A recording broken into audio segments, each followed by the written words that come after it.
Hi friends, இன்றைக்கி வந்து ஆருத்ரா தரிசனம் அப்படிங்கிற திருவாதிரை அப்படின்னும் சொல்லுவாங்க. ஸோ இன்றைக்கி என்ன ஸ்பெஷல் அப்படின்னு பார்த்தீங்கன்னா, இது வந்து ஒரு சுமங்கலி பூஜை அந்த மாதிரி தான்.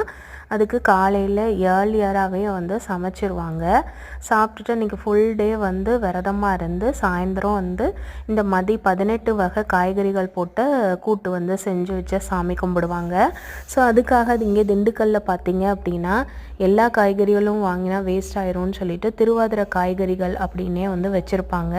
ஸோ இந்த திருவாதிரை காய்கறிகள் அப்படின்னு பார்த்திங்கன்னா எல்லா காயும் கட் பண்ணி இந்த மாதிரி கூராக வச்சுருப்பாங்க.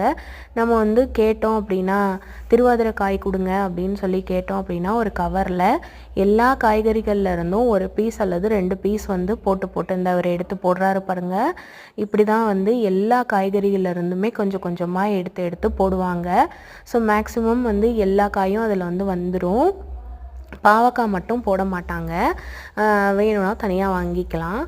பட் மொச்சப்பயிறு, பட்டாணி, பீன்ஸு, கேரட்டு, உருளைக்கிழங்கு, வெண்டைக்காய், அப்புறம் சர்க்கரை பூசணிக்காய், சீனி அவரைக்காய், அப்புறமா வந்து கத்திரிக்காய் எல்லாமே வந்து போட்டுருவாங்க.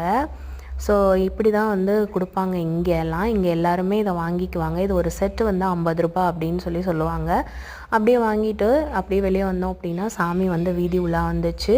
ஸோ அதையும் வந்து நான் பார்த்துட்டு அப்படியே வீட்டுக்கு வந்து வந்துட்டேன். நடராஜர் வந்து இன்றைக்கி வந்தார். ஸோ நாங்களும் கொஞ்சம் பூ கொண்டு போயிருந்தோம், அதை கொடுத்துட்டு சாமியை நல்லா கும்பிட்டுட்டு வந்துட்டோம்.